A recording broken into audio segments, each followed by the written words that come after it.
Hey, this is Ryan Jones with Serverless Guru. In this video, we're going to continue with the serverless plugins, and we're going to take a look at the serverless plugin additional stacks. So in the last video, we covered how to create a plugin and how to use it, how to basically utilize existing plugins that people have created to get extra functionality. In this video, we're going to do the same thing.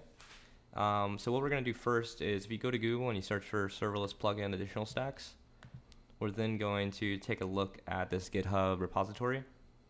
So the point of this serverless additional stacks is to nest stacks inside of each other. So when you have a CloudFormation stack, it is a definition of your resources. So if that was like an S3 bucket for your files, and that was Lambda functions to run some code, and then a dynamodb table for your database, that would all be one stack. But like, let's say you had 4 databases, right? Like 4 dynamodb tables, or you had 6 Lambda functions, or you had like different types of services that you wanted to separate. Well, you can basically add in separate stacks into one serverless.yaml file. And this allows you to better structure and organize your projects into multiple stacks rather than just having one gigantic stack. And so we're going to dive into that right now. So it's super cool. I use this in almost every single project. Usually I do it because when you're working with things like DynamoDB, if you have it inside of your same serverless stack or inside of your CloudFormation stack, if you tear down, if you're just trying to, like, let's say update your Lambda functions and you end up updating or deleting it, what ends up happening is that if that DynamoDB table is inside of that same stack, it'll also delete the DynamoDB table, and that will delete all of your data, and you don't want that, right? So serverless additional stacks allows you to separate that DynamoDB table into a separate stack, so that way you have to run an extra command in the command line. But as we'll see later, we can also put termination protection on the stack and make it where it can't be deleted. So you can actually have, this is my stack that can be updated, and this is my stack that's persistent and we don't want it to change. So you can read through the documentation here and kind of get an idea for it. So this kind of goes through, like, normally serverless creates a single CloudFormation stack which contains all your CloudFormation resources. If you ever delete your service, these resources are also deleted, including data stored in S3 and DynamoDB. So this is kind of the main use case. So what we can do is, let's go ahead and create a new project. So if we switch over to your terminal, we can run a SLS create -- template, and we'll do Node.js, and then create a path for it. And I'm going to call this one serverless additional stacks. Okay, so that creates our boilerplate code. And what we can do is, I'm going to cd into serverless additional stacks, and then open that in Atom. Okay, so now what we're going to do is take a look at our files. So we have our serverless.yaml file. So we're going to go ahead and clean this up, take out all these comments. We've done this in the past in other videos. Once again, if you're not familiar with what this stuff is, definitely check out the serverless introduction course. You can find it on YouTube or on serverlessguru.com. It's free to take. There's no charging or anything like that. You just have to create an account. Cool. So now that we have this going, let's go ahead and add a section called plugins, and we can look at the additional stacks documentation. So we're going ahead and copy this section here called plugins, and we're going to add the serverless plugin additional stacks. And then we are going to run npm install. You can also use yarn. I'm going to use npm for this. And you can run npm. Actually, first, we need to init our npm. So let's go ahead and do that real quick. Cool. Yep, I'm okay. And then let's go ahead and run this command. So we're going to do it npm install -save. This will give us access to the plugin so we can actually use it inside of our serverless.yaml file. Cool, so now that we have that, let's go see the configuration. So it says to define additional stacks, you can add additional stack section in your serverless.yaml like this. So for us, we could do something like that, and we can basically just copy and paste, and then we can go through it. So custom is where you define your custom variables and how you usually structure all plugins go inside of this custom section. So this is the plugin config here. And then this custom block, basically you could have multiple plugins. So in the last video we did plugin scripts, and if you remember there was a different definition here, but that plugin actually went inside of this custom section as well. Okay, so this is the actual the name of the stack that we're creating. So we're calling it permanent, and then it has resources, and this is traditional for all CloudFormation. So basically after this right here is actually CloudFormation. So anything that you can define in CloudFormation, you can define it here in this underneath this resources section. So this will be S3 buckets. This could be like Cognito authentication, configuration, dynamodb, SNS, SQS, all the different AWS services. Cool. So now that we have this, let's go ahead and add. Yeah, we'll just leave it like this, and so we'll deploy, and you can kind of see what's happening. So after we've added this, there's some extra parameters, and we can go through that in just a second. So you can do SLS deploy, and because the serverless additional stacks is actually hooked into the lifecycle hook of deploy, and we covered deploy, or we covered lifecycle events very briefly in the last video. Underneath the hood, how we're actually able to tap into the different like parts of the deployment is by using the different lifecycle hooks inside of serverless, and underneath serverless, the lifecycle hooks of CloudFormation. So we can do two different commands. You can do SLS deploy additional stacks, which will only deploy this, or you can do SLS deploy, which will deploy everything. So let's go ahead and do SLS deploy.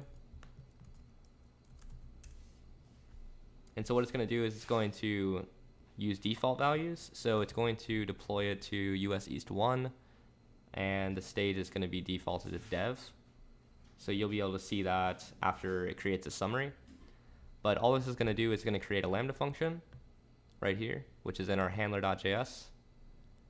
And this is boilerplate that Serverless gives you every time you create a Node.js project. And then it's going to create an S3 bucket called Serverless Additional Stacks -data. And we'll be able to see that as well. So you can see that there's printouts, and that's because we're using -v for verbose. So when it prints this out, additional stack, created successful, create complete, that means that it's actually just deployed this S3 bucket. And so what we can do is we can show creating resources inside of the resources section without using additional stacks, and with it, so you can get an idea for why this would be used.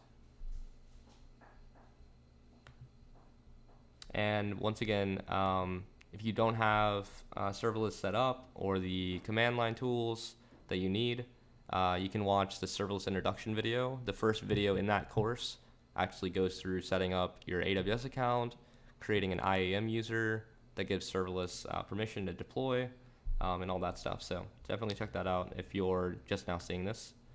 And if we look inside of the North Virginia, the US East 1 region, we can see that two stacks were created. We have the first stack, which this is our main stack, and then we have a secondary stack called permanent, which we defined here. So permanent is going to have resources inside of it, and it's got one S3 bucket called Serverless Additional Stacks -data, which we defined here. And then we have our main stack, and our main stack should have a Lambda function, and you can see that here. So the main function, or the main stack has a Lambda function. It has some like log groups. It has the deployment bucket that's created automatically by serverless. So your main stack, this is the things that you want to have just like traditionally as like Lambda, things like that. Your secondary stacks, they could be anything. In some projects that I work on, they get so big inside the serverless.yaml that I actually break it out into maybe like 3 or 4 different additional stacks. And so this could be things like Cognito, dynamodb, and for something else, maybe like AppSync, which is a new service for building GraphQL endpoints. So that's really cool. You should definitely check that out, AWS AppSync. Cool. So it looks like we're deployed fully, and we can go ahead and refresh this. And since we've got this working, let's go ahead and switch over to S3.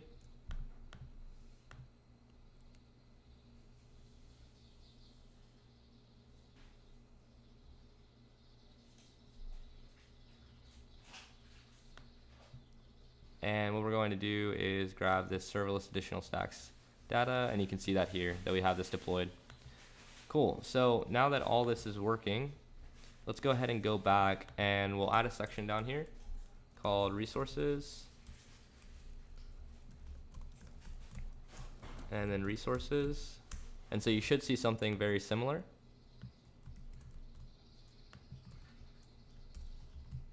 So instead of doing an S3 bucket, let's actually grab dynamodb. So we go up to serverless, dynamodb,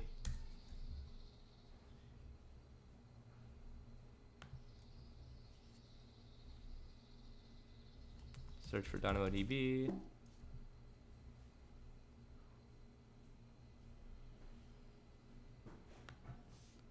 Yeah, I'm kind of just trying to grab their dynamodb definition out of here. There we go. So you can see resources, resources. So we can grab this and pull it over. And we can change the name and call this my custom table. Take out the deletion policy. Leave ID as it is. Leave the read and write capacity. Leave the table name. And yeah, so now we can deploy this. So when we run SLS deploy-v, we're now going to be deploying a database. And this is fine. And we've done this before in other sections of the course. Instead of doing this, because it will take a second to actually deploy, what we're going to do is we're going to copy this, and we're going to create another section here called dynamodb resources. And then we're going to add the resources block and then paste this in. So now we have a section called dynamodb resources, but we can take this one step further. If we go back to the serverless additional stacks and we look at, let's see, stack name. So we can actually define what the stack name actually is, as well as resources. You can also do deploy parameters. These are things that would be passed into that stack when it actually gets deployed. And then your stack can actually use those.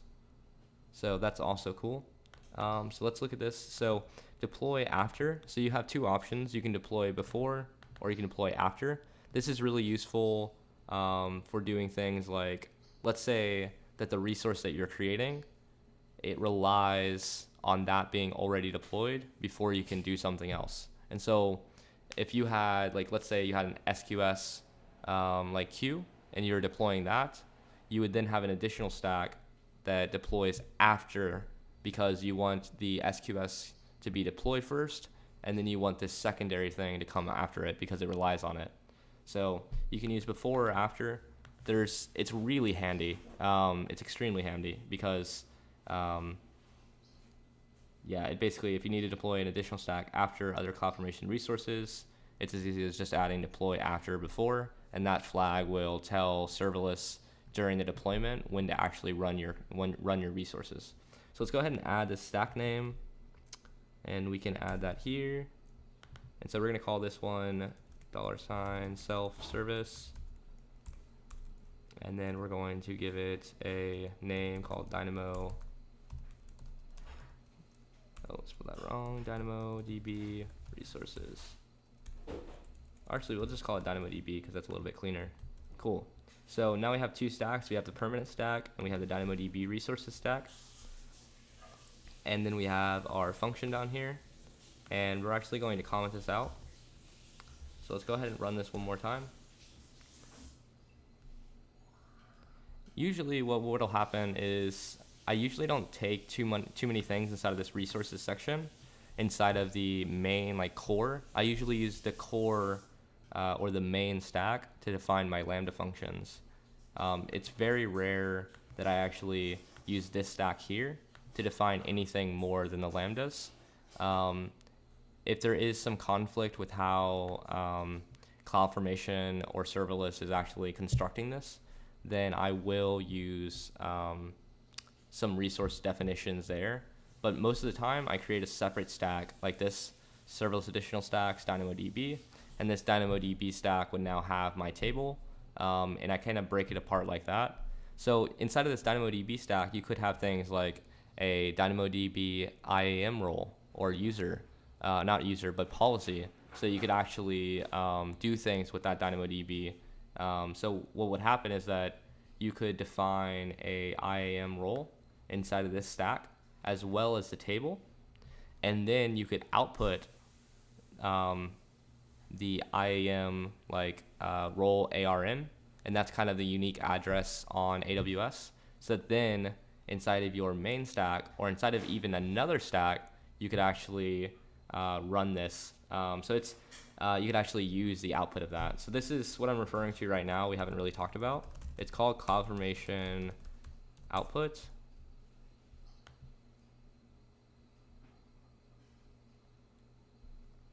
So CloudFormation outputs, basically every stack can output values. So if you're creating a DynamoDB table, maybe it's useful for you to be able to know what the name of that table was. And so we can actually see this by default. Serverless is doing this for us.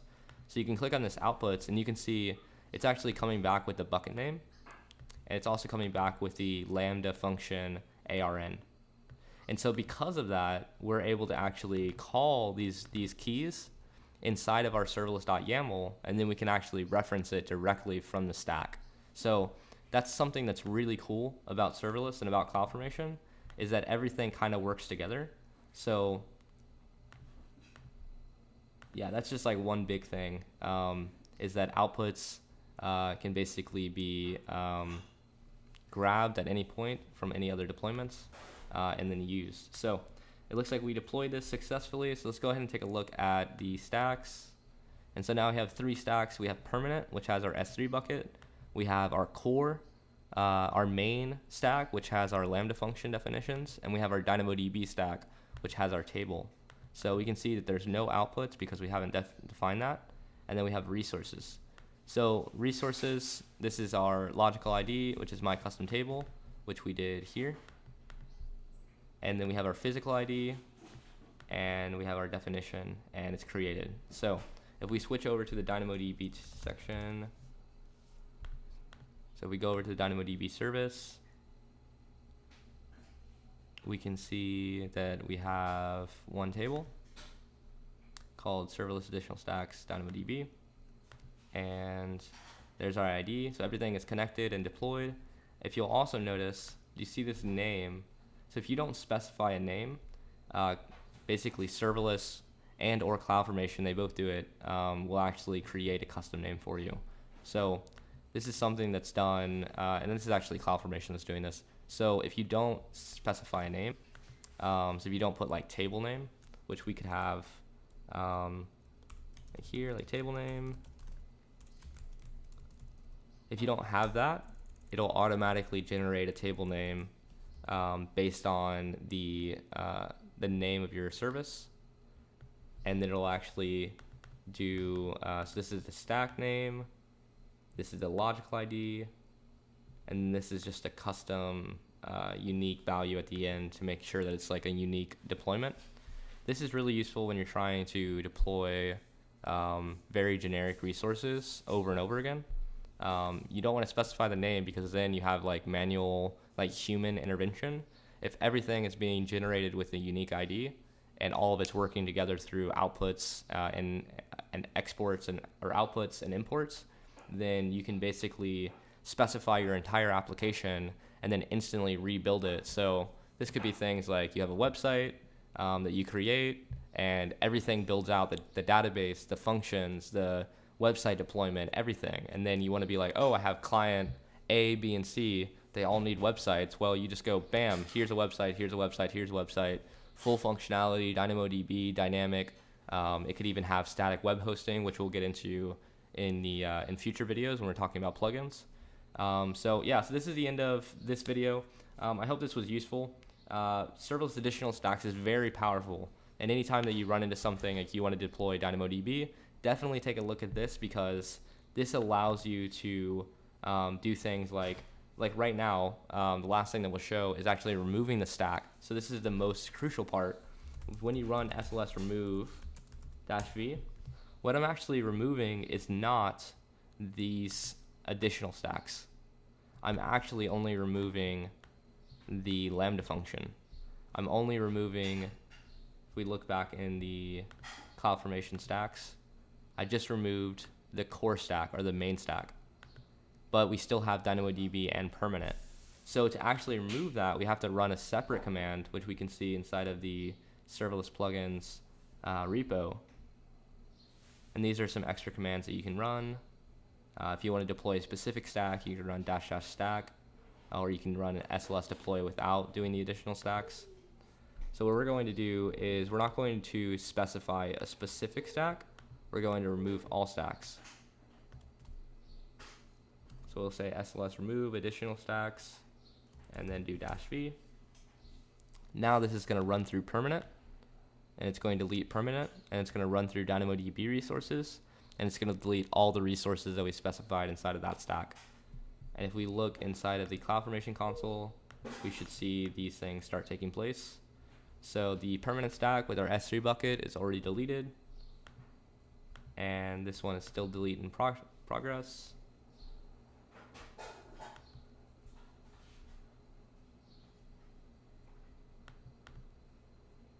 Go ahead and switch back. So yes, this might take a second, but yeah. So I hope you're getting a lot out of the plugin section of this course. Basically, the idea behind this was one of the most important parts of serverless is this idea of it being open source and being able to use plugins and utilize functionality that any developer can write. And so by doing that, we're actually able to, do these really complex things like nesting these CloudFormation stacks, which normally if you had to write this yourself, it would actually be kind of, you maybe have 3 different files, and you would have to write some script to basically do this. Instead, there's just a plugin, and it just works out of the box, and it has cool functionality like deploy before and deploy after, things like adding the stack name, and it hooks directly into the SLS deploy, so that you can actually deploy these stacks all at the same time, which means you can deploy entire applications with additional stacks all from one terminal command, which is extremely powerful. Cool. So now if we look back in the console, it is removed. So yes, this is the serverlessguru.com site. If you go to all courses, you'll be able to see this serverless introduction here. And this is what I was referring to at the beginning. We have a course right at the beginning called First Serverless Project. And this takes you through the full workflow of creating an AWS account and setting up the CLI and all those other things. So thanks for watching. This was Ryan Jones with Serverless Guru. I will see you next time.